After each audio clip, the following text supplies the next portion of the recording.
Before బ్లాగ్లో చూపించారు కదండి, చిల్లీ సీడ్స్ అయితే వేసానని చెప్పి. సో దాని నుండి వచ్చిన మనకు చిన్న చిన్న చిల్లీ ప్లాంట్స్ అనమాట. ఇది రావడానికి నాకు 10 to 12 days పట్టింది.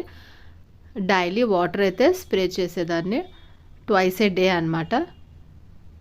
ఇలా ఈ బాటిల్లో వాటర్ వేసుకొని పెట్టుకునేదాన్ని, డైలీ వాటర్ స్ప్రే వచ్చేదాన్ని అనమాట.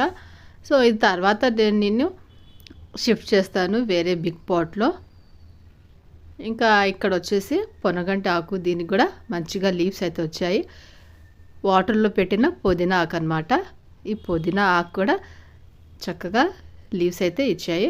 ఇంక ఇదైతే చుక్కమల్లి అక్క దగ్గర నుంచి తీసుకొచ్చాను. ఇంకా ఇస్తే టొమాటో ప్లాంట్, దీని నుంచి ఫ్లవర్స్ అయితే వచ్చాయి. ఇదే ఫస్ట్ అనమాట. మా పాప నేను డైలీ చూసుకుంటూ ఉంటాము. సో దీని నెక్స్ట్ స్టేజ్ వచ్చేసి టొమాటోస్ వస్తాయి కదా, మా పాపకైతే ఇదే ఫస్ట్ టైము. సో తను కూడా ప్రాక్టికల్గా చూపించినట్టు ఉంటుంది, తెలుస్తుంది అని చెప్పి తను చూస్తూ ఇలా వస్తాయా ప్లాంట్స్ నుంచి అని చెప్పి తెలుసుకుంటుంది. ఇంకా ఇక్కడికి వచ్చేస్తే మన రోజ్ ప్లాంట్స్ అండి. నేను దాదాపు చాలా వరకు హైబ్రిడ్ ప్లాంట్సే తీసుకొచ్చాను. కాకపోతే నెక్స్ట్ స్టేజ్ వచ్చేసరికి హైబ్రిడ్ నుంచి నార్మల్ సైజ్ ఫ్లవర్స్ అయితే వస్తున్నాయి. ఇవి చూసారు కదా, చాలా చిన్న చిన్నగా గులాబీ పూలు అయితే వస్తున్నాయి. ఇంకా ఆకులు అయితే ఎండిపోతున్నాయండి, ఎందుకో తెలీదు. దీనికి ఏమైనా సొల్యూషన్ ఉంటే చెప్పండి.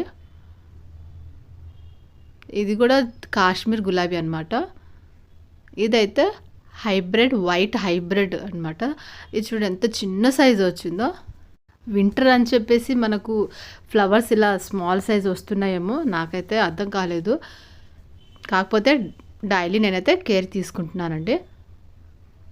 సో దీనికి ఆరెంజ్ కలర్ హైబ్రిడ్ ప్లాంట్కి అయితే మళ్ళీ అందుకుంది, చిగుర్లు అయితే వస్తున్నాయి. సో ఇదండి మినీ బ్లాగ్. లైక్ చేయండి, సబ్స్క్రైబ్ చేయండి, సబ్స్క్రైబ్ చేసుకోండి. ఇదైతే బ్రింజాల్ ప్లాంట్స్.